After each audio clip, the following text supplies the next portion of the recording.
You know, I really can't, actually. Time flies when you're going to the movies and walking to a bar and then sitting down in these seats. And drinking your life away. Drinking a beer.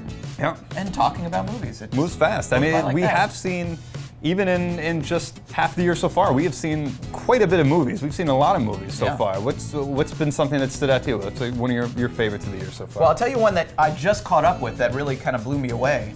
Is this documentary called Kurt Cobain, Montage of Heck. We didn't talk about it here, but it played in limited theaters, and now I think you can find it on HBO, HBO Go, HBO Now, all those. It aired just a few weeks ago there, and it's incredible. It's by this guy, Brett Morgan, who kind of specializes in these kind of impressionistic, editing-heavy movies, and there's been a lot written about Kurt Cobain as well. You probably feel like I don't need to see another story about him, but this is really unique because it's all taken from his archive of journals and drawings and lyrics and recordings, and it kind of weaves his life story using his own words, using interviews with people that knew him. Courtney Love is interviewed, his parents, an ex-girlfriend. Dave Grohl not in the movie for some reason, which is kind of weird, but you really feel like it's not even so much a documentary about Kurt Cobain as it is like burrowing into the mind of Kurt Cobain and letting you kind of experience what life was like for this guy.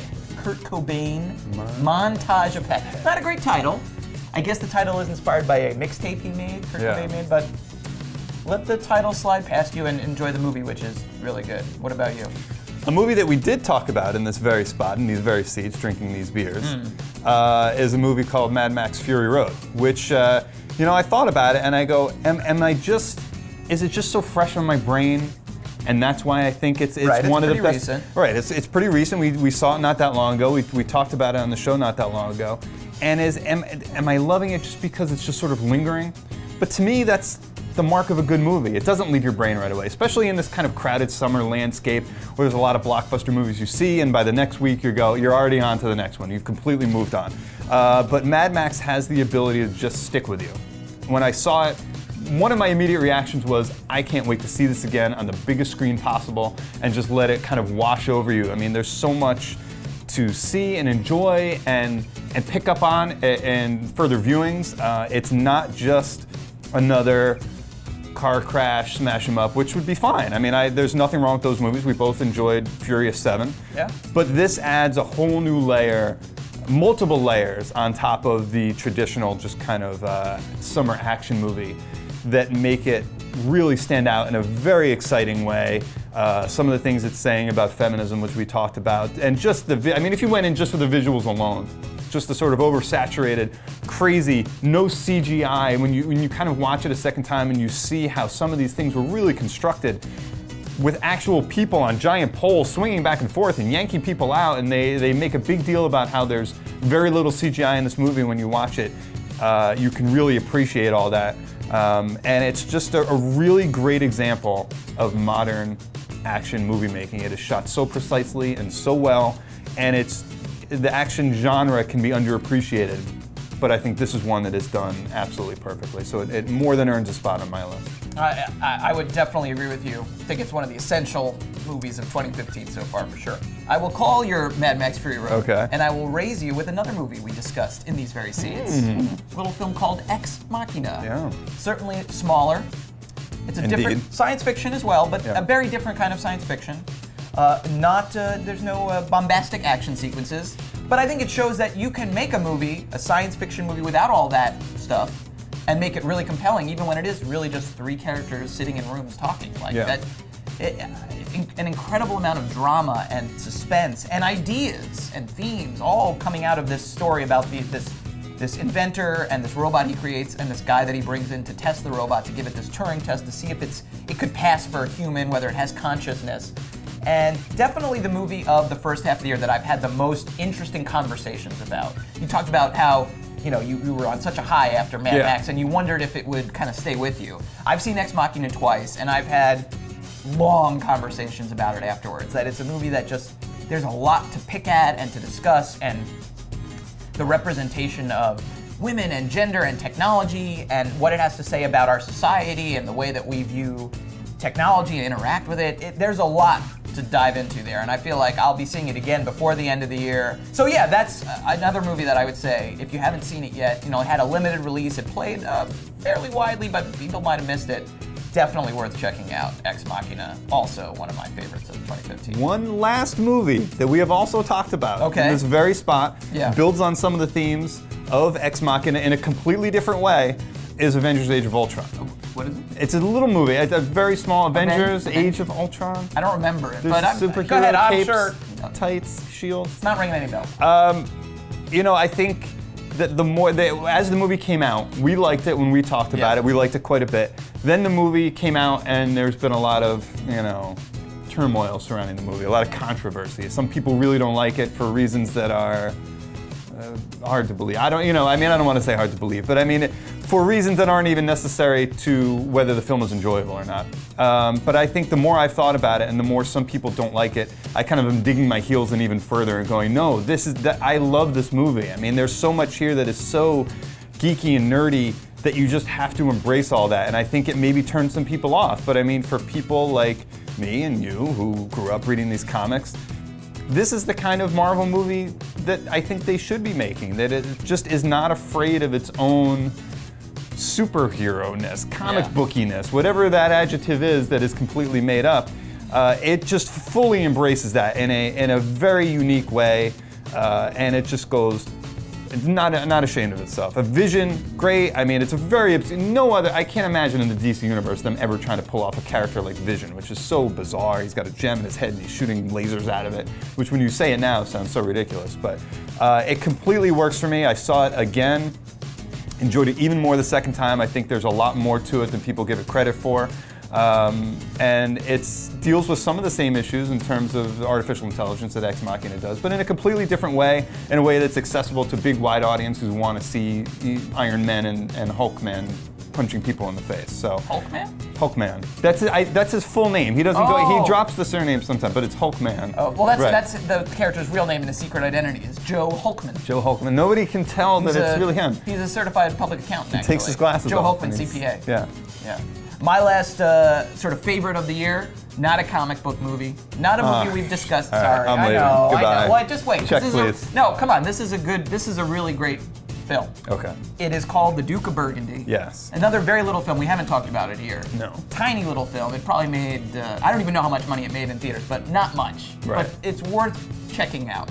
It is a film about these two women in this sadomasochistic relationship. Yep. And what I love about it is, even though I don't have a lot of first-hand experience with lesbians and sadomasochistic relationships, you'll just have to take my word for that.